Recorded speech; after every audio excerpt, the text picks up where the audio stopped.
nós se calhar começamos. Nós temos, como sabem, as pessoas que têm estado aqui presentes nos nossos webinars e nestas conversas, nós portanto, temos este hábito de começar em cima da hora e acabar em cima da hora. Portanto, são conversas de 60 minutos e não queremos que isso, portanto, derrape. Portanto, toda a gente tem compromissos, tentamos ao máximo seguir esse princípio.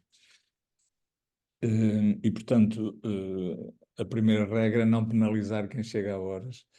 E, portanto, vamos avançar. Portanto, temos muita coisa para conversar com a professora Ana Mira Vaz. A primeira palavra é de agradecimento pela disponibilidade que demonstrou em participar neste formato de conversas com diretores, ex-diretores, portanto, pessoas que têm uma experiência bastante grande de gestão e de liderança escolar. A professora Ana Mira Vaz, portanto, é a diretora pedagógica do Colégio Pedro Arrupe, que é um colégio de Lisboa, e está lá desde o início do projeto, em 2010. É um colégio que é conhecido pela pelas suas práticas pedagógicas algo disruptivas em relação ao que é o tradicional modelo organizacional e pedagógico das escolas, e foi um processo que se foi desenvolvendo ao longo dos anos. E é muito interessante, pronto, introduzir não apenas escolas públicas nestas discussões, mas também, neste caso, uma escola particular que tem um projeto que é bastante visitado. Portanto, há muitos professores, diretores que querem conhecer e que querem perceber melhor. Portanto, aqui não se trata de tanto fazer comparações ou quer que seja, trata-se como nas outras, conhecer e perceber o que está na origem e como tem sido o processo de evolução da inovação. Portanto, nós estamos sempre focados na inovação educacional, é sempre esse o nosso foco e é aí que nos vamos situar. Portanto, vamos ter a conversa ao longo de um período à volta de 40 minutos e depois abrimos e fazemos um debate mais alargado. Quem quiser, entretanto, pode ir colocando alguma questão, algum comentário no chat e depois nós podemos ir introduzindo, vamos vendo e vamos introduzindo no debate, ou então depois na parte final. Pronto, e é isto. Agradeço também a presença de cada uma e de cada um que nos dão este gosto de de participar nesta atividade e mais uma vez, professora Ana Mira Vaz, muito obrigado. Eu começava por lhe perguntar, depois destes anos todos, desde 2010 até agora, em que o projeto do Colégio Pedro Arrupe se desenvolveu, quais são os pilares, o que é que constituiu essa base de motivação e de orientação para a inovação educacional no colégio? Muito obrigada também ao professor Joaquim Azevedo e à Fundação Manel Leão por este convite. Obrigada a todos por estarem presentes neste fim de dia. Os dias são sempre cheios e tirar mais uma hora para uma conversa eu acho que é sempre bom sinal. Gosto muito de falar do colégio e gosto muito de ouvir falar do colégio, gosto sempre das apresentações que fazem. Ouço falar em práticas disruptivas e fico sempre a pensar o que é que será isso exatamente que andamos aqui a fazer, porque não há um nome para aquilo que estamos a fazer, não é? E as nossas tentativas mais racionais de descrever metodologias esbarram sempre com aquilo que é depois a realidade, que se impõe de maneiras novas e para as quais temos dificuldade em encontrar etiquetas. Nós vivemos bem com essa incerteza, não deixa de ser um desafio também para as incertezas que correm nos dias de hoje noutras áreas. Ouvem-me bem? Sim. Sim? Boa, muito bem. Olha, então assim muito rapidamente, vou tentar ser rápida porque acho que o mais interessante são mesmo as vossas perguntas. Contar que, de facto, nós abrimos em 2010, numa altura difícil, economicamente difícil. Foi um projeto arriscado até certo ponto. Foi um colégio construído de raiz, construído num ano só, e abrimos logo com 800 alunos aqui na zona do Parque das Nações, sobretudo alunos aqui da zona. Havia falta de equipamentos escolares e o colégio apareceu assim como uma lufada de ar fresco. Também muito pelo facto de termos construído uma equipa diretiva de raiz. Eu trouxe comigo um grande amigo, um colega que trabalhava comigo na secundária José Gomes Ferreira há muitos anos, e de resto eu não conhecia ninguém e fui à procura das pessoas. E essa foi a primeira equipa diretiva que se formou e que essencialmente se mantém até aos dias de hoje. E as pessoas foram se sentindo atraídas por este projeto, não só pais que matricularam os filhos antes do colégio estar construído, que eu achei uma coisa notável, como profissionais que saíram dos seus lugares para vir para uma coisa que sentiam que era nova. E essa palavra do novo ficou sempre muito a ressoar. Mas o que é facto é que durante os primeiros 5 anos, até 2015, eu acho que nós não fizemos nada de extraordinário. Procurávamos ter bons professores, darmos boas aulas, acompanharmos bem os alunos, ter uma boa interação com as famílias e nada de realmente diferente. Mas acho que foi o facto de sermos uma equipa nova em termos de, não só de idade, devo dizer, eu na altura tinha 42 anos e era a terceira mais velha, portanto havia imensa gente nova, portanto não só pela idade, como pelo facto de estarmos aqui de novo, eu acho que de algum modo isso trouxe este entusiasmo e uma vontade de arriscar. E então, em 2016, em julho de 2016, nós temos o mês de julho sempre como um dos mais intensos no colégio, trabalhamos até ao final do mês, quando já não temos alunos aqui, e em 2016 tivemos esta intuição, ouvíamos as pessoas queixarem-se de coisas válidas, tenho pouco tempo para ensinar o programa da minha disciplina, não consigo corresponder a tudo aquilo que os meus alunos precisam. Por outro lado, quem é do ensino particular provavelmente sente isto com mais acuidade do que no público. Nós temos pais a pressionarem-nos neste sentido ou no outro, e as pessoas sentiam-se assoberbadas. E nós pensámos, não é possível nós continuarmos a queixar-nos das mesmas coisas sem tentar encontrar uma alternativa. E então, nesse tal julho, juntámos toda a gente, já éramos 130 professores por aí, 120, desde as educadoras, portanto, do pré-escolar até ao final do secundário, e foi uma jornada intensa de 2 ou 3 dias em que nos queixámos de coisas diversas, fizemos assim uma espécie de muro das lamentações. E apercebemos, de facto, de que as queixas são endémicas. Os professores queixam-se todos das mesmas coisas. E, portanto, propusemos às pessoas que durante o ano seguinte, 2016-17, constituíssem grupos de trabalho, a que chamámos traves mestras. Esta primeira sessão tinha sido um estaleiro, portanto, há aqui assim uma ideia de construção de algo, em que as pessoas se debruçavam, estudando questões que dizíamos estar na base da nossa dificuldade em cumprirmos plenamente a nossa missão. Por exemplo, como é que os adolescentes aprendem e quais são as dificuldades que eles sentem em concentrar-se numa aula? Este tipo de questões. Portanto, não eram questões de organização, de horários, ou o que seja, eram questões que tinham a ver com o cerne da nossa missão, que é ensinar alunos. E em 2018 ouvimos falar do projeto do Horizonte 2020 na Catalunha, inscrevemos-nos num seminário, na altura fomos nós em direção, éramos apenas 5 pessoas, e descobrimos que havia hipótese de fazer diferente. E, portanto, esse 2018 para nós foi um ano marcante, houve claramente um antes e um depois, e experimentámos com o 5º ano, foi sempre o ano que esteve à frente nas nossas invenções, experimentámos com o 5º ano fazer uma coisa nova, de facto. Foi o facto de tirarmos os manuais, então os alunos deixaram de ter manuais, os materiais de trabalho eram todos produzidos pelos professores, e os alunos passaram a trabalhar com portáteis individuais. E experimentámos isto durante 2 anos.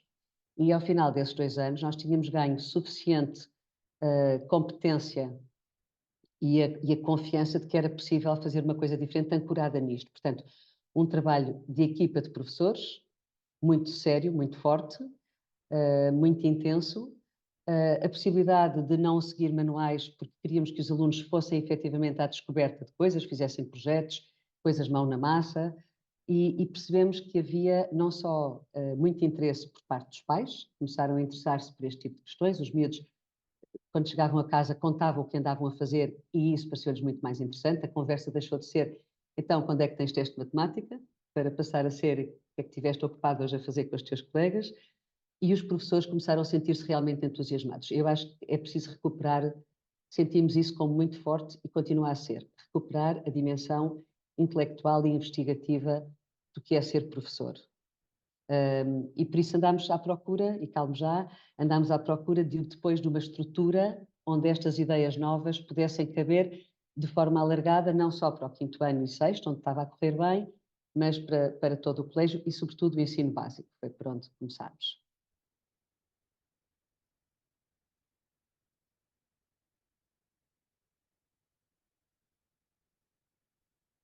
Não tem som, professor?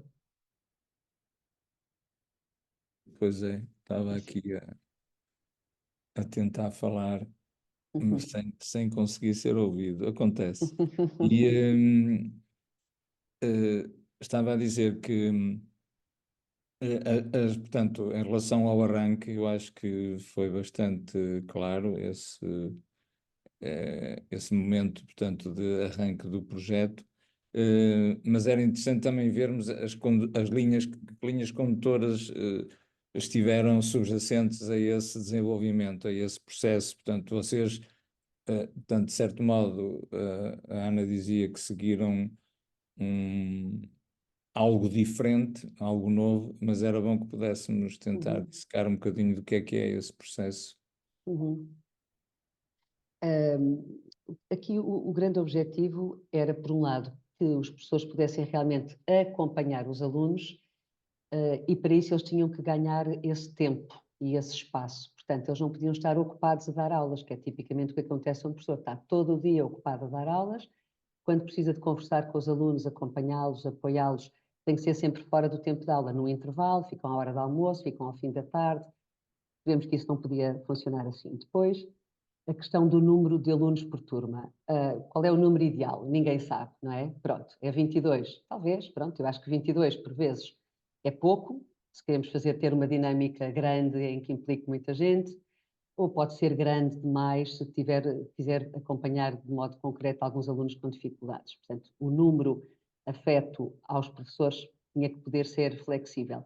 O espaço também, consoante as dinâmicas de aprendizagem e de trabalho, tínhamos que poder dispor de um espaço diversificado. E o mesmo para a ocupação dos professores. Uma coisa que tivemos desde logo presente é que nós estávamos a treinar uma equipa de alta competição para fazer uma coisa diferente, que eu depois já explico melhor como é. Portanto, nós tínhamos que valorizar esta equipa, estas pessoas, e queríamos atrair pessoas que vivessem isto. Portanto, tirámos de cima da escola tudo o que é habitualmente considerado como burocracia, nunca mais fizemos atas de reuniões, as atas já toda a gente sabe que só se faz quando há algum chato que depois vai pôr em causa aquilo que foi dito, senão não é preciso fazer atas. Deixámos de marcar faltas aos alunos porque eles deixaram de faltar, efetivamente, deixámos de escrever sumários e poupámos muito tempo e, sobretudo, muita energia, para então podermos acompanhar os alunos. Percebemos rapidamente que a escola tradicional, digamos assim, é muito boa a ensinar alunos que querem aprender aquelas matérias, mas quando eles não querem aprender, nós temos que nos questionar. Se eles não aprendem como nós ensinamos, então temos que ensinar como eles aprendem. E por isso tivemos que abrir mão de um conjunto de mitos que existem na escola, como, por exemplo, os alunos só aprendem o que eu ensino, eu, professor, os alunos só aprendem dentro da sala de aula. Isso nós sabemos que não é verdade, por nós. Nós, em adultos, não aprendemos de muitas maneiras diferentes. E, portanto, procuramos tirar, de algum modo, o grande peso das disciplinas e, sobretudo, toda a gente sabe, os grandes cadeirões que são o português e a matemática, e tivemos a coragem de reduzir o tempo de matemática e de português, a par das outras disciplinas, para ganharmos tempo de roteiro, ou seja, para reforçar o trabalho interdisciplinar. Nós tínhamos às tantas uma miúda que dizia assim, perguntava à professora de francês: "Ó professora, essa revolução que a professora está a falar é aquela que aprendemos em História?" É a mesma, bate certo. E, portanto, pensámos, o que é que ganhamos para o futuro? São aquelas experiências, e a ciência ensina-nos isso, a que nós associamos uma experiência positiva. Também aprendemos com as coisas erradas, negativas, mas não queremos isso para os nossos alunos. Portanto, se a aprendizagem intelectual for vivida em conjunto com todo o corpo, for vivida em movimento, for vivida associando disciplinas e envolvendo os professores e alunos no que está a acontecer, seguramente que essa é uma aprendizagem que fica para o futuro. Não é a aprendizagem do código da estrada, não é? Que aprendemos o peso por eixo dos caminhões e depois vamos para a estrada e pouco importa o peso máximo por eixo dos caminhões. Portanto, nós cortámos, desbastámos, mais no mês de julho, as aprendizagens essenciais, criámos espaço de tempo para os alunos trabalharem e os professores os acompanharem em roteiro, em construção de tarefas guiadas, portanto chamámos roteiros a estes novos guiões de aprendizagem, digamos assim. Mudámos completamente a avaliação, depois numa outra altura posso explicar-vos, mas obviamente deixámos de ter a avaliação das competências disciplinares e juntando a isso a avaliação das competências transversais, porque consideramos que as tarefas de aprendizagem, que estão na base de um projeto, tinham que ser conseguidas mediante o desenvolvimento de competências transversais. Explicando com um exemplo. Eu não posso dizer que este aluno é muito bom aluno, merece um 5, mas depois é um péssimo colega, não colabora, não partilha informação, é um tipo insuportável. Isto não serve. Portanto, eu tenho que dizer, tu só podes chegar ao limite daquilo que é a tua capacidade se desenvolveres as competências transversais, como o espírito crítico, a responsabilidade, a comunicação, a cooperação, que te permitem aprender bem e comunicar bem aquilo que tu aprendeste. Portanto, como imaginam, a avaliação levou aqui uma enorme volta, deixámos de ter testes formais e criámos este espaço. Partimos os grupos passaram a ser grandes grupos de 50 alunos, em salas muito maiores, portanto, partimos as paredes no meio entre cada duas salas, ficámos com espaços muito amplos que têm uma grande versatilidade de utilização. E ajudou a ter sido publicado em 2018 o Decreto-Lei 55 sobre a flexibilidade da gestão curricular, não é? Nós já íamos fazer isto assim um bocado na candonga, afinal podíamos fazer às claras, não havia problema. Portanto, não sei se não seria interessante explicar ligeiramente melhor essa questão dos roteiros interdisciplinares. Vocês só funcionam, portanto, a atividade letiva, dito assim, é toda desenvolvida através desses projetos interdisciplinares, é isso? Uhum. Isto no ensino básico, do primeiro ao nono. O pré-escolar é diferente, naturalmente, e o secundário também é diferente. Isto é, não alteramos o plano de estudos do secundário, nem o modo de trabalhar as disciplinas, porque tipicamente os nossos alunos querem ir para o ensino superior e não podíamos comprometer esse acesso. Embora tenhamos mantido também no secundário, já agora só entre parênteses, o uso, passámos dos portáteis para os iPads, que é o que temos agora neste momento em todo o colégio, portanto o uso dos iPads, os manuais são digitais e há um tempo semanal de trabalho de projeto e um tempo de trabalho também de trabalho autónomo, acompanhado mais diretamente pelos professores tutores. Pronto, isto no secundário. De facto, do primeiro ao nono ano, toda a aprendizagem se desenvolve em torno de grandes projetos disciplinares, a que chamamos roteiros. Para quem conhece o ensino internacional, nós aproveitámos um bocadinho deles a ideia dos grandes temas. Portanto, há temáticas, há grandes perguntas que nós lançamos aos alunos. Um exemplo, há mundo sem abelhas? E todo o roteiro se dedica a que os alunos possam desenvolver nas várias disciplinas que entram nesse roteiro as aprendizagens necessárias para poder responder no final à pergunta: há ou não mundo sem abelhas? Tipicamente estes roteiros também terminam com um produto final, que é um produto que revela as aprendizagens dos alunos e que tem múltiplos modos de expressão, desde uma peça de teatro a um póster científico, enfim, vamos alternando as possibilidades de expressão daquilo que os alunos aprendem e as possibilidades de comunicação. E este roteiro desenvolve-se ao longo de 60% do tempo de trabalho dos alunos. Os restantes 40% são ocupados com tempos disciplinares. Continua a haver algumas disciplinas que têm tempos disciplinares, nomeadamente o português, tem 2 horas, a matemática outras 2 horas, a educação física que tem 3, e que obviamente tem que ser feita fora dos roteiros. Nos ciclos em que o tem ainda há expressão musical, e a língua estrangeira. Pronto, estas são as disciplinas que têm tempo disciplinar. Falta ainda o quê? O tempo de laboratório das ciências e da físico-química. Nós até acabámos a ampliar o espaço de laboratório que tínhamos aqui no colégio, porque sentimos que era um espaço absolutamente necessário para concretizar projetos, e eles acabam por ser usados por miúdos até que vão até ao pré-escolar. Portanto, 60% de trabalho de roteiro, 40% de tempo disciplinar. No 9º ano, percebemos que, por vezes, as disciplinas que encaixavam, para encaixar nos roteiros, às vezes encaixavam um bocadinho assim já de calçadeira, não é? Assim um bocadinho a impressão. E optámos por prever uma transição para o secundário, em que temos roteiros das ciências sociais e humanas, especificamente, e roteiros da área científica, para conseguir aprofundar as matérias e antecipar assim o secundário. Uhum. No E processo... basta dizer, só professor, desculpe, só para dizer este pormenor. E criámos, portanto, as equipas pedagógicas, o que faz com que um professor que trabalhe no 8º ano só trabalha no 8º, quem está no 6º só está no 6º. Com isto conseguimos que esta equipa fosse responsável por 150 alunos, que é grosso modo o número de alunos que temos em cada ano, e não se dispersasse por outros anos, conseguindo focar nesse grupo de trabalho todas as atividades que é necessário desenvolver.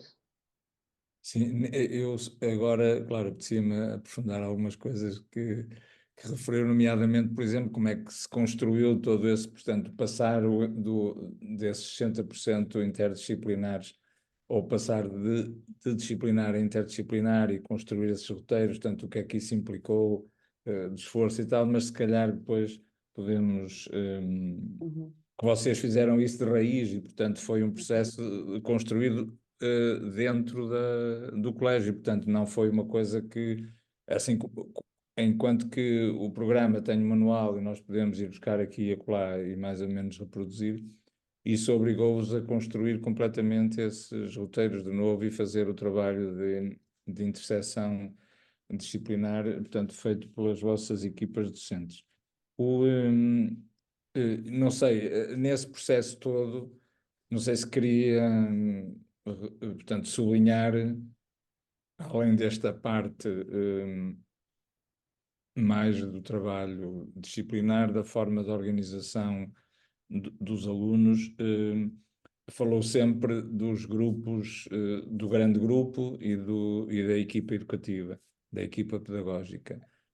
Mas eu sei que vocês depois têm uma forma de trabalho pedagógico em que o grupo dos 50 tem muitas outras dinâmicas, portanto, vocês usam uma grande flexibilidade em termos de grupos aluno, portanto, a referência turma é muito pouco usada, não é? É. É, e depois quando há provas de aferição e vem um Excel por turma, nós temos sempre dificuldade, porque as nossas turmas têm 50 alunos, aquilo extravasa sempre para fora do Excel, enfim. Na verdade, o que nós queríamos era esticar ao máximo a possibilidade de criar grupos de alunos de tamanho e propósito heterogéneo.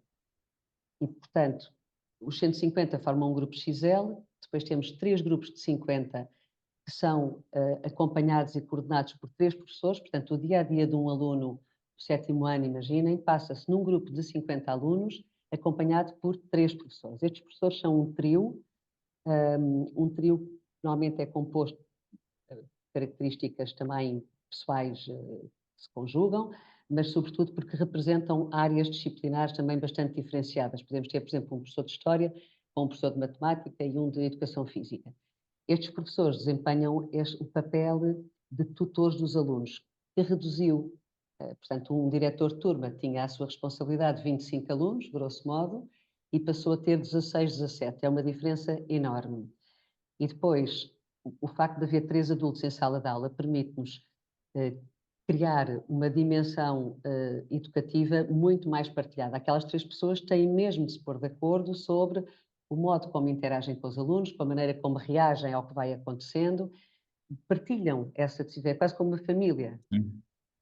E mesmo para um aluno, eu até posso ter como professor tutor a professora Maria, mas eu por acaso entendo-me bem com o professor Manel, que está comigo todo dia em sala de aula, e se quer ter uma conversa séria, se calhar vou ter uma conversa séria. Enfim, tudo isto eu acho que permitiu ao professor desempenhar aquilo que é suposto os professores desempenharem, que é um acompanhamento integral do aluno, naquilo que obviamente respeita à escola, não entramos na dimensão família, serem casos muito particulares, mas nós somos muito mais do que transmissores de matérias disciplinares. E muito daquilo que é a dificuldade de os alunos aprenderem, como sabemos, não tem a ver com a dificuldade desta disciplina, tem a ver com as minhas características de aluno. E, portanto, nós temos um olhar muito focado naqueles alunos. Os professores passam as 24 horas da sua semana a olhar para os seus alunos em diferentes dimensões da aprendizagem e do modo de estar.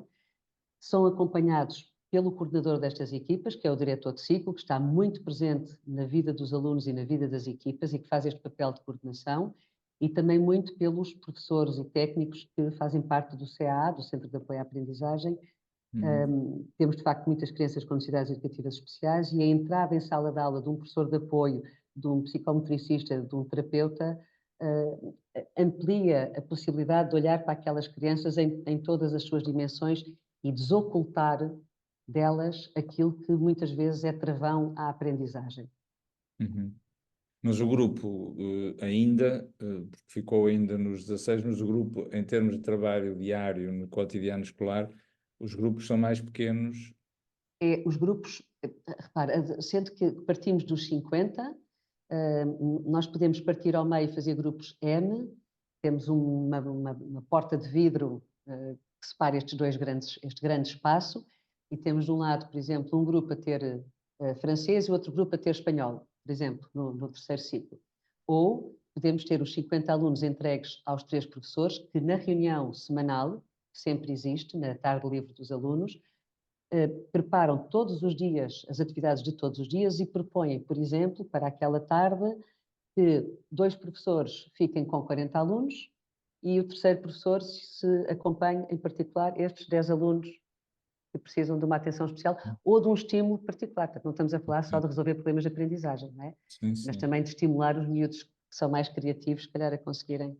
E eles trabalham sempre em ilhas, que são grupos de 4, segundo um agrupamento decidido pelos professores, que é mudável, isto é, ao longo do ano podemos perceber que não estando a funcionar, introduzimos ali um ou outro acerto, mas são grupos que não são aqueles típicos grupos, trabalhos de grupo que nós se calhar tínhamos em miúdos, em que um faz o trabalho e depois os outros assinam por baixo. Há ali tarefas que são para o grupo todo, e o grupo funciona de facto como um grupo, até quando se zangam uns com os outros e se chateiam. Sim. Muito bem, isto o tempo voa, já vamos aqui. Neste processo, agora assim, talvez para sintetizarmos, o que é que no processo que desenvolveram a partir de 2016, em termos de inovação educacional, o que é que tem sido mais fácil, o que é que tem sido mais difícil? Essa é uma ótima pergunta.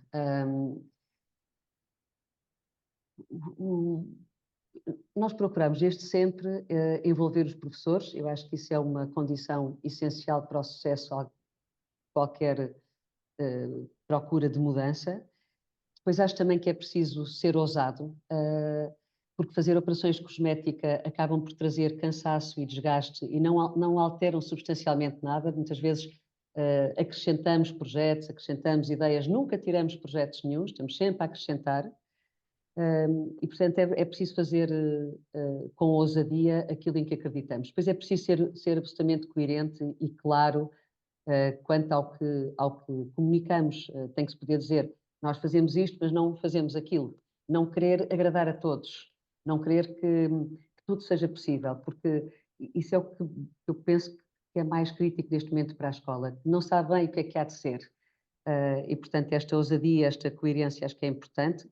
É muito importante, tem sido importante para nós também termos tido vários eventos de avaliação externa, porque uma coisa é o que nós achamos, pensamos, sentimos, outra coisa é aquilo que alguém de fora questiona e nos faz pensar.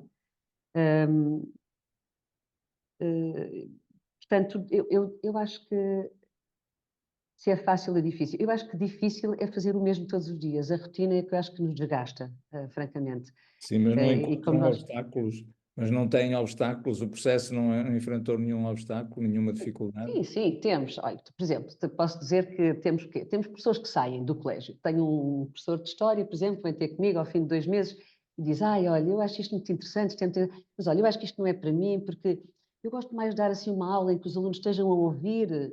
E eu digo: professor, boa sorte, olha, lá encontra, há de haver escolas onde fique bem a ser ouvido pelos alunos. Há professores que saem, poucos professores que saem. Nunca um pai tirou daqui os alunos. Aliás, há pais que dizem de uma maneira um bocadinho descoroçoada: isto é tão complexo, eu ainda não percebi esta coisa, estas dinâmicas, esta avaliação. Mas olha, eles estão tão contentes, estão tão felizes, não consigo tirá-los de cá. Portanto, em relação à reação, eu acho que isto é a consequência natural de haver opções claras por um determinado modelo, com o qual as pessoas se identificam ou não. Portanto, parece-me que é perfeitamente natural. É difícil, é difícil receber professores novos em setembro e começarem imediatamente a entrar nesta dinâmica que é exigente e que é intensa, sem dúvida. É difícil manter a chama e o otimismo, mesmo quando por vezes as coisas não correm como nós gostaríamos que corressem. É preciso não ser um controlador ou um perfeccionista, não é? Nós não somos, em direção acho que não somos. E acho que isso seria um grande travão à mudança, querer acompanhar tudo, saber tudo, antecipar, enfim, acho que nós também gozamos um bocadinho o passeio que vamos dando, não sei explicar, há aqui assim há Sim, uma dimensão de surpresa e de maravilha que tem sido muito bonita também. sim, muito bem, que bom.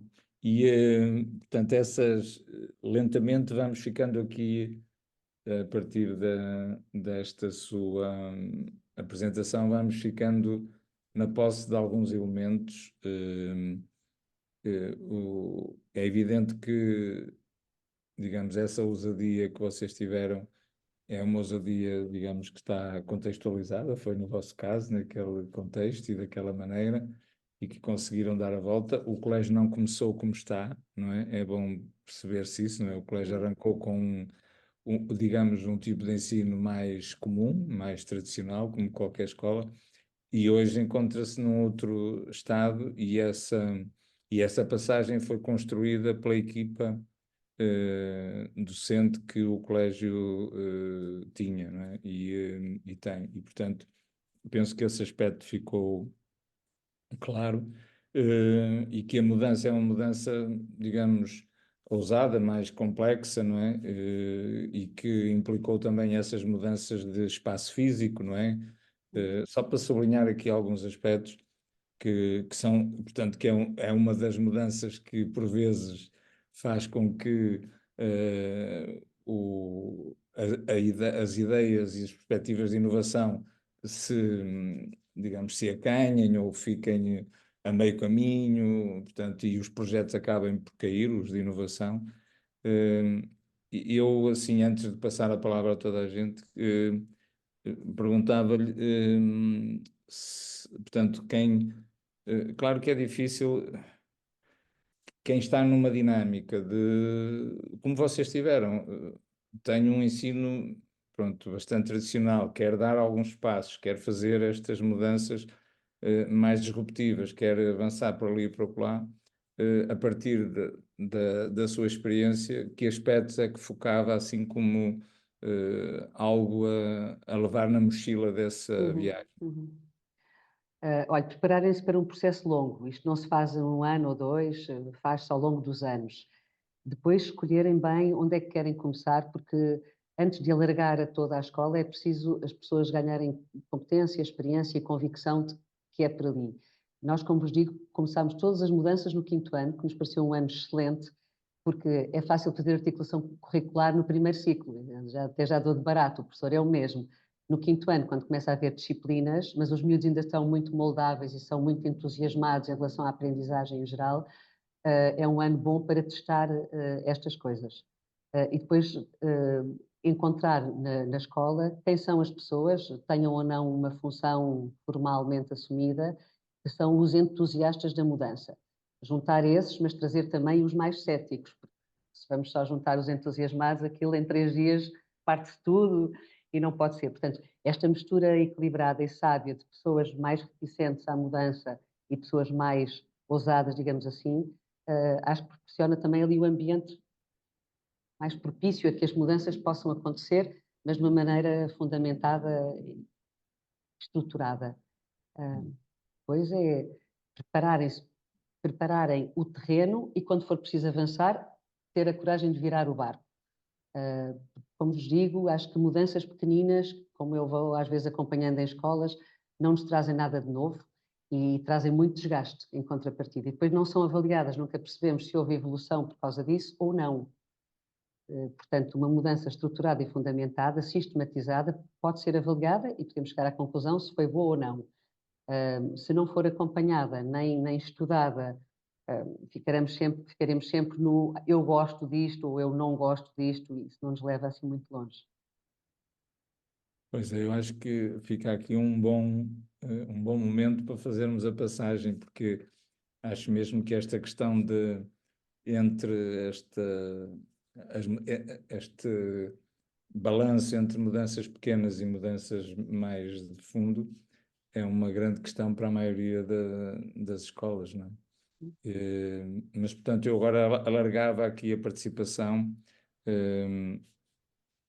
E acho que era interessante podermos colocar algumas questões, tentarmos esclarecer alguns pontos. Disponham, estamos mesmo no minuto certo para começar este debate mais alargado. Aqui no chat não tenho perguntas, mas o professor Nuno Mota já vi que Professor, está interessado, sim. eu fico sempre curioso com estas coisas, mas houve aqui ainda é uma questão mais até, digamos, da organização destas equipas pedagógicas que a professora Ana Miravaz falou. Ana, ou Nuno, Ana Ana. serve, está ótimo. Muito bem. Neste trabalho de roteiro com estas equipas de 3 professores por grupos de 50 alunos, eu em determinada altura ouvi falar que os professores ficavam focados só num ano letivo. Uhum. Um, Estas equipas de 3 professores são estanques num ano letivo estão representadas na mesma todas as áreas disciplinares que Pois, eu não expliquei bem vistas essa no parte, é currículo. natural que tenha suscitado dúvida. As equipas pedagógicas são compostas por aquilo que seria um conselho de turma habitual num ano letivo, num ano de escolaridade. Ou seja, o professor de matemática é responsável pela aprendizagem da matemática daqueles 150 alunos, como todos os outros professores das ciências, da história, de todas as disciplinas. Mas, em grupos mais pequenos de 3, no tal trio, é Uhum. responsável por acompanhar um grupo de 50 alunos nas dimensões da tutoria, da formação humana, do acompanhamento mais individual, etc, etc. Como é que isto é feito? Se ele não está presente, por acaso da matemática tem alguns tempos disciplinares Sim, e eu vai a percebi. todos os grupos L dar 2 tempos disciplinares por semana. Mas há disciplinas que não têm tempo disciplinar. Um professor de ciências ou de História e Geografia no segundo ciclo faz com que os alunos aprendam, cheguem às aprendizagens essenciais previstas para aquele ano e desbastadas por nós, escolhidas por nós, não são todas, aquelas que consideramos absolutamente essenciais. Como? Como é que ele o faz? Tendo preparado tarefas de aprendizagem que estão definidas, estão na plataforma a que todos os alunos acedem, não são todas feitas digitalmente, muitas são feitas em papel, mas são de facto percursos de aprendizagem pré-formatados. Fazem com que o aluno vá passando por todas as aprendizagens e vá dando conta, vá criando indicadores de aprendizagem que o professor acompanha semanalmente. Portanto, eu, professor tutor, todas as sextas-feiras, passo as últimas 2 horas da semana com os meus alunos, avaliando o que foram as aprendizagens conseguidas, as dificuldades, entretanto, havidas, para que não comecem a ficar miúdos para trás, nesta coisa do vamos cada um ao seu ritmo, poderia ser fácil deixar escapar uns quantos que passam mais despercebidos. E, portanto, a equipa pedagógica é o conselho de turma, junta 9, 11, 13, até 13 professores no caso do terceiro ciclo, Sim. mas este trio é o responsável pelo grupo de 50 alunos. Muito Está bem. Mais, podemos alargar mais?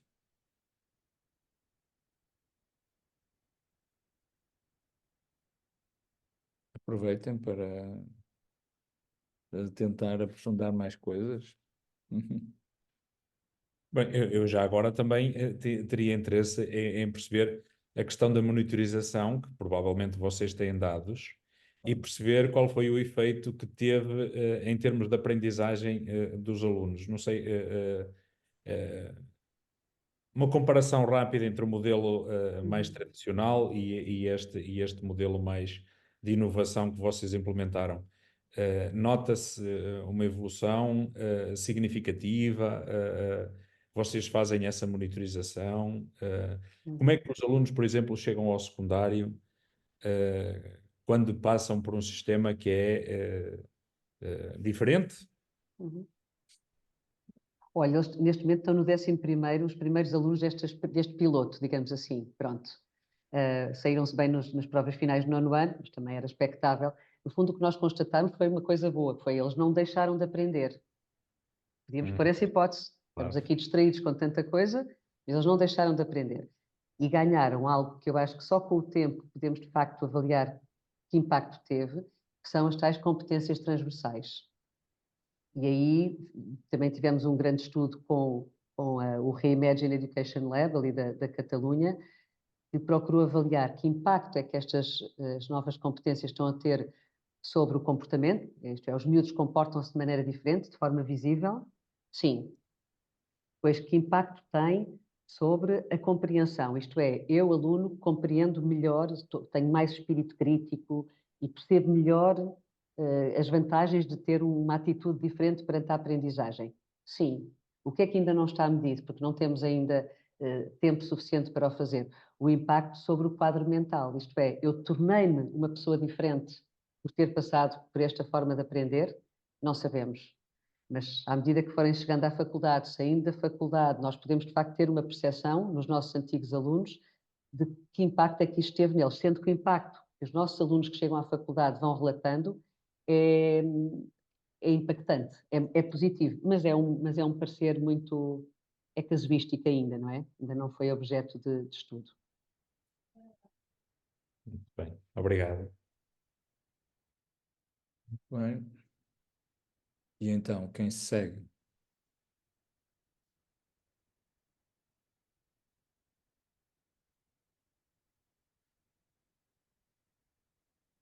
Há aqui muitos aspectos muito interessantes de alteração,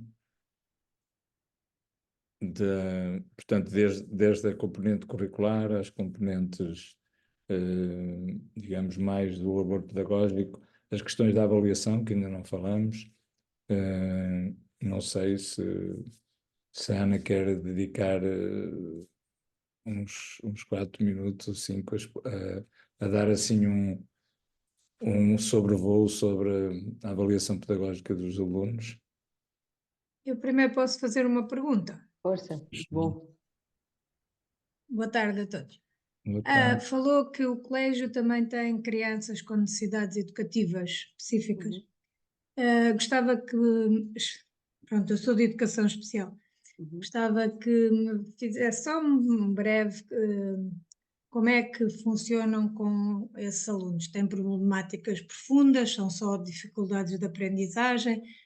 Como é que, pronto, como é que lidam com essa situação dos alunos com necessidades educativas, se faz favor? Olha, nós temos muitos porque existem muitas crianças com necessidades educativas especiais. E há muitos colégios que lhes fecham as portas. A escola pública não pode fechar portas, mas é como se fechasse porque também não abre verdadeiramente a possibilidade deles aprenderem. Tem que os aceitar, é o que eu sinto. Peço desculpa se isto não é verdade para muitos, mas é o que eu vejo das famílias que nos chegam. E, portanto, como essas crianças pertencem ao nosso mundo, são irmãs dos nossos alunos, enfim, têm todo o lugar aqui, sendo que começámos devagarinho e fomos ampliando a possibilidade de receber à medida que fomos ampliando também a equipa que recebe e acompanha estes alunos. E neste momento eles estão plenamente integrados. Nós temos aquilo que todas as escolas terão, crianças com PHDA e coisas mais, digamos assim, dificuldades de aprendizagem, não necessariamente dificuldades comportamentais, mas temos também patologias mais críticas que comprometem a aprendizagem e que obrigam a equipa, em conjunto com estes técnicos, a um esforço de adaptação não só da aprendizagem, como dos instrumentos de avaliação. E temos crianças autistas, temos crianças que não, sem comunicação verbal, crianças com paralisia cerebral e algumas outras síndromes que nos estão a aparecer agora de forma preocupante. Sim. E que vamos tentando... Desculpe, porque falou que naquelas turmas os terapeutas também iam lá intervir com a turma. E isso é uma coisa que me chamou a atenção porque é muito difícil, eu sou da escola pública, fazer esse tipo de trabalho que nós às vezes achamos que seria essencial, não é? Que fazia parte do trabalho. Mas deve estar muito sozinha, não é? Na verdade. Não, não, eu tenho uma equipa. Eu estou a dizer a nível de terapeutas ocupacionais ou terapeutas da fala, normalmente na escola pública intervêm individualmente com o aluno, não intervém... Nós também fazemos ok. um reforço individual, naturalmente, mas o essencial da intervenção destes técnicos é no contexto de grupo-turma, onde a criança está inserida e onde tem que aprender e evoluir. Passam a fazer parte da equipa pedagógica, vamos lá. Sim, embora não exclusivo, né? Não exclusivo daquela equipa, mas sim dão apoio às crianças. Obrigada. E devo dizer que é muito importante também para as outras crianças a possibilidade de partilharem o espaço de aprendizagem com outros meninos. Exato. Obrigada. Obrigada a si.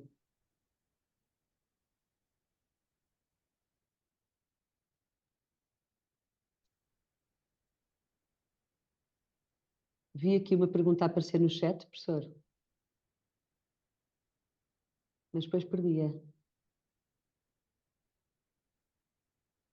Foi só eu que vi?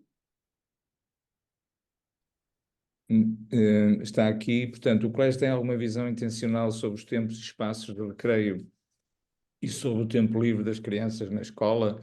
Isto a propósito de muitas outras competências que se podem desenvolver. Não sei se a Ana viu a questão. O que nós queremos que eles façam durante os recreios é que sejam crianças e jovens adolescentes da idade que têm e que possam beneficiar desse espaço de liberdade que o recreio é. Propomos, sobretudo pré-escolar e primeiro ciclo, mas também no segundo, alguns equipamentos que podem ocupá-los de forma cooperativa, os jogos de ping-pong e o basquete e o vôlei, sobretudo coisas assim mais físicas, mas de resto não temos assim nenhuma orientação específica. Procuramos reduzir o número de adultos presentes no recreio ao mínimo essencial. Mínimo. As crianças têm que poder fazer o que for normal na idade delas, sem o olhar de helicóptero constante dos adultos que estão constantemente a controlar e a vigiar tudo.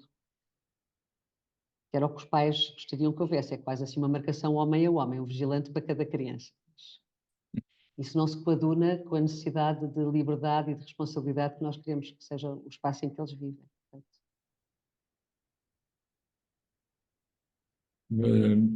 Podemos continuar? Ficou no ar a questão da avaliação e eu tinha interesse em escutar alguma... Vamos aproveitar aqui um bocadinho, sim.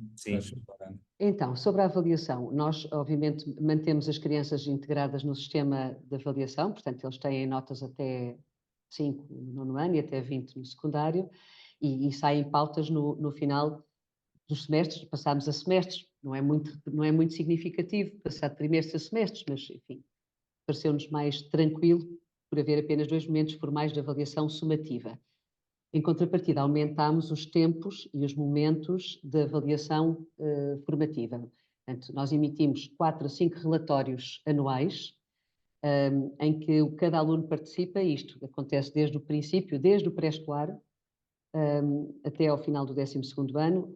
Todos os alunos participam regularmente da sua própria avaliação e as sínteses que chegam a casa aos pais nestes relatórios intercalares são redigidas pelos alunos com o apoio e o acompanhamento dos professores, mas são redigidas pelos alunos. O que é que há à partida? Há Sempre que eu, enquanto aluno, vou abordar uma nova tarefa, eu sei quais são os objetivos de aprendizagem que me esperam. Isto é, eu sei que no final daquela tarefa e no final daquele roteiro, eu vou ter que chegar a não sei quantos objetivos.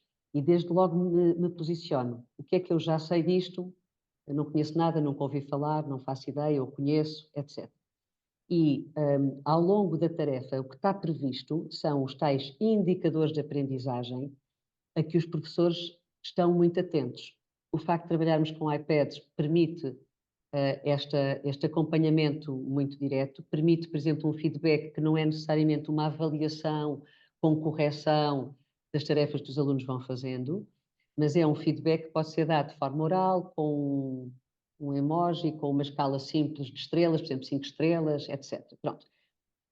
E estes indicadores que os alunos vão dando, se estão ou não a evoluir na aprendizagem, são os tais que são acompanhados semanalmente pelo professor tutor e depois chama-se, sempre que necessário, o professor da disciplina, que ajuda a ter uma visão mais focada nas aquisições disciplinares.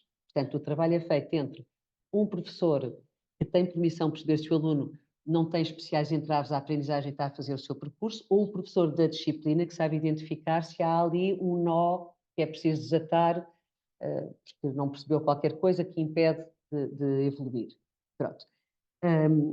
Estas avaliações intercalares de natureza formativa expressam-se de forma um bocadinho metafórica por meio de uns faróis que se vão acendendo. Portanto, não é de 1 a 5, mas é uma ideia de por onde é que o aluno vai. Isto porque também falámos muito sobre isto com os pais e com os alunos.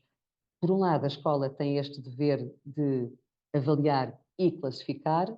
Por outro lado, também sabemos que uma pressão excessiva posta sobre uma avaliação muito formatada nem sempre é o ideal para que as crianças realmente evoluam. Para um bom aluno é fácil, eu tenho sempre 5, mas para um aluno que não tem sempre 5, a avaliação é um peso. E, portanto, sempre que é possível acompanhar aquilo que é o progresso do aluno, festejar os progressos do aluno e conduzi-lo para os patamares mais elevados daquilo a que ele pode chegar, de forma acompanhada, segura, mas também incentivada pelo professor, é aquilo que nos parece o normal que acontece.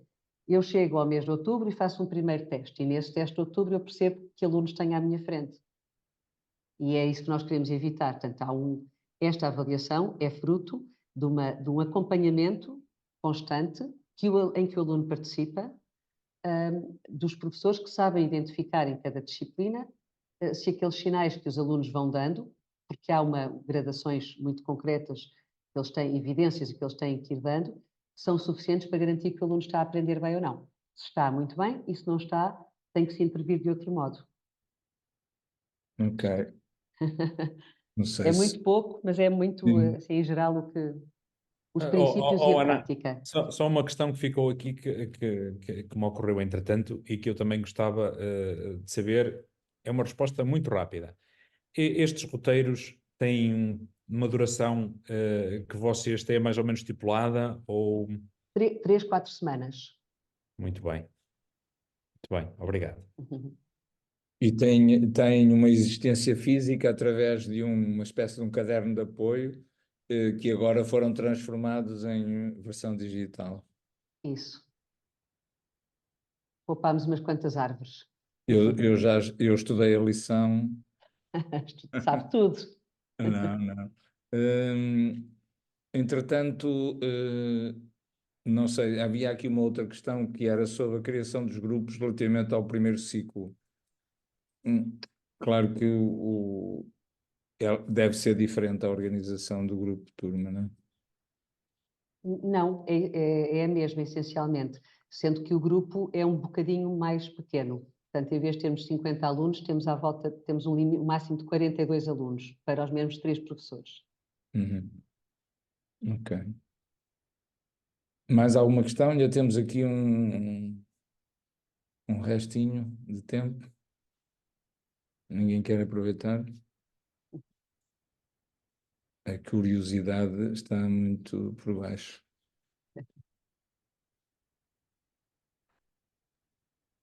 Ou eventualmente estamos a digerir. Eventualmente, daqui por algum tempo a gente já teria mais. que estás a colocar. Sim.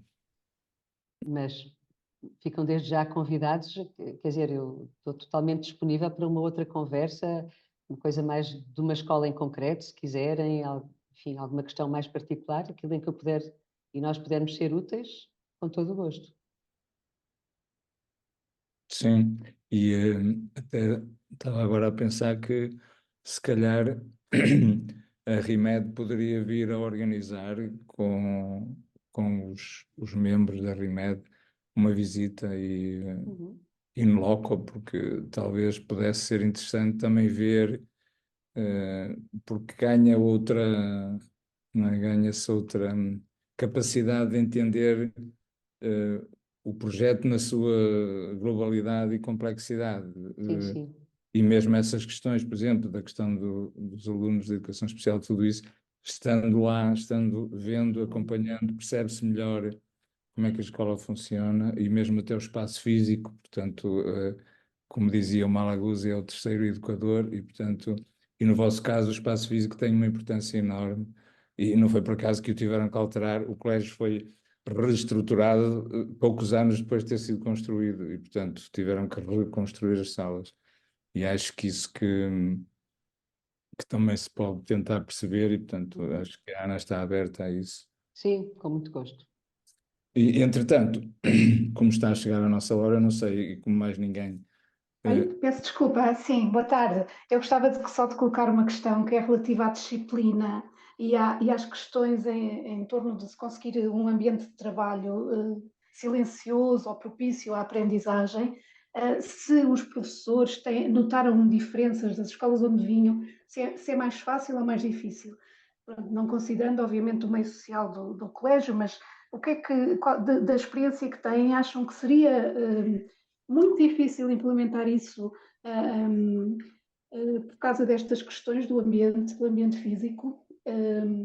É mais difícil ou qual é a percepção que a professora Ana tem dessa questão? E também da questão da disciplina, como é que, em relação aos problemas disciplinares, se acham que, porque imagino que, enfim, possa também ser um ambiente, um contexto, que seja propício às vezes a algumas pequenas discussões ou até, pronto, e que essa intervenção, não é, para nos conflitos, nos pequenos conflitos também os professores tenham que estar preparados para isso, não é? E gostava de, pronto, só que me desse assim algumas ideias de qual é que é a sua ideia sobre se de facto ser mais fácil ou se é mais exigente. Uhum. Olha, Obrigada. Isabel, obrigada. São muitas questões numa só, vou tentar ser assim rápida. Tem que ser muito Os nossos rápido. miúdos são normalíssimos, há os que se portam bem, há os que se portam mal, há de tudo, graças a Deus. É bom esta diversidade e, portanto, são miúdos, digamos, normais nesse sentido do comportamento. Os alunos portam-se mal quando não têm nada que fazer, nas aulas, quando estão chateados, quando estão entediados, quando aquilo não lhes diz nada, não sabem para que é que serve o que estão a aprender, quando já ouviram aquilo. Portanto, quando estão interessados num trabalho, mãos na massa, e podem construí-lo para eles de uma forma criativa, usando a tecnologia que é a praia deles, e com os seus colegas de trabalho, naturalmente, os problemas da indisciplina atenuam-se muitíssimo. Agora, os miúdos são o que são, as turmas chegam ali ao final do 7º ano, 8º ano, início do 9º, são turmas sempre complicadas, porque eles vivem uma idade de conflito, de confronto, de tensão, e os professores que trabalham com estas idades têm que estar preparados para resolver estas questões que estão sempre a aparecer, mas que são de facto muito atenuadas pelo facto de não haver exatamente aquele ambiente que estava a referir do silêncio para... Muitas vezes entra-se numa sala de aula e ouve-se muito barulho. E o barulho é o barulho de eles estarem a trabalhar, o barulho de haver muitos grupos a trocar ideias. E, portanto, nós deixamos de ter aquelas salas, como dizia o tal meu professor de História, não é? Em que os alunos estão virados para a frente a supostamente ouvir um professor, coisa que nunca acontece. Eu posso estar calado a ouvir um professor e a cabeça está a milhas de distância, para passar a ter espaços de trabalho que são verdadeiros open space, onde todos eles estão ocupados numa atividade que nem sequer é a mesma para todos. que o ritmo de aprendizagem vai sendo conquistado à medida que se avança. Portanto, não temos crianças desocupadas. E eles falam nisso, eles chegam ao fim do dia, fartaram-se de trabalhar, razão pela qual também tipicamente não há trabalhos para casa. Chegam às 4:15 e vão fazer outras coisas, vão brincar, jogar, fazer desporto, o que quiserem. Pronto. Ou vão fazer as neiras para casa, também. Pronto. Mas, de facto, o ambiente mudou muitíssimo. E é uma das coisas que eu acho que é impactante quando se visita ao colégio, é entrar numa sala de aula e ver como os alunos estão receptivos ao que se passa, mas embrenhados no trabalho. E eu acho que isso é um conjunto de fatores que o consegue, nomeadamente os roteiros com atividades muito práticas, tarefas concretas que têm prazos, têm tempo para serem cumpridas, e o meio de trabalho, preferencialmente por iPad, traz aqui uma possibilidade de dinamismo que para os miúdos é absolutamente essencial. Tá, Ana, obrigado. Peço desculpa, mas nós temos este compromisso dos 60 minutos e, portanto, se calhar agora estávamos mais com os motores mais Eu posso aquecidos. só perguntar qual é o colégio? É Mas que eu saí da reunião da autoavaliação e não consegui perceber qual era o colégio de que estamos a falar. Pedro nós Arrupe, temos Colégio desde- Pedro Arrupe. Muito obrigada. É o Colégio Pedro Arrupe de Lisboa. Muito obrigada. Muito bem, e portanto eu agradeço muito a cada uma e a cada um por estarem aqui. Atingimos um grupo bastante bom. Agradeço muito à Ana o ter estado connosco, o ter disponibilizado e ter estado aqui tão aberta a conversar connosco. Claro, são tempos muito curtos, os 60 minutos de facto são tempos curtos, mas eu só deixava aqui um minuto portanto, frisar aqui algumas ideias. Acho que é muito importante essa perspectiva de envolver os professores, de fazer acontecer com eles e fazer com que os processos de inovação sejam construídos por eles, com eles. Ousar, que é o outro verbo que a Ana usa muito, que é o ousar, o não querer ficar ali, o dar passos, o ousar enfrentar estas dificuldades e acreditar, não é? Seguir aquilo em que se acredita, ser coerente, ser claro em relação ao horizonte e ser coerente e preparar bem o terreno. Acho que isso também foi bastante importante porque se trata de um processo de mudança, de mudar o barco, né? Mudar a rota de um barco é um processo mais complexo, sobretudo se o barco é pesado. E a ideia de que é um processo longo, portanto, é evidente isso também em todos os processos de mudança educacional, eu acho que também é importante. E, por último, frisava essa ideia do trabalho. Sim, nota-se que as crianças e os jovens estão a trabalhar, estão muito focados, pode haver muito ruído. Eu lembro-me há uns anos, quando um secretário de Estado foi visitar uma escola que nós tínhamos criado, uma escola profissional também em Lisboa, e havia uma azáfama muito grande exatamente porque estavam a trabalhar em projetos, em grupos, e havia muita... Estava um fervilhar permanente e tal, e ele ficou muito perplexo porque como é que é possível estarem a ensinar e a aprender com esta barulheira que está aqui a acontecer. Que era exatamente o aprender da parte dos alunos, estavam ali numa atividade intensa de aprendizagem e de pesquisa, de trabalho de grupo. Muito bem, agradeço a todos. Fica aqui um conjunto de ideias e de perspectivas sobre a inovação em aberto. Agradeço muito à Ana e o seu tempo, a sua disponibilidade e a sua atenção para com tudo aquilo que nós aqui deixamos. Obrigada também, gostei muito. Obrigado e obrigado a todos. Vamos ter eu agora não fiz o trabalho de casa, não preparei, mas eu sei que há um novo webinar no dia 11 de junho. Temos um webinar e espero que possam também participar. Muito obrigado e bom trabalho. Muita saúde.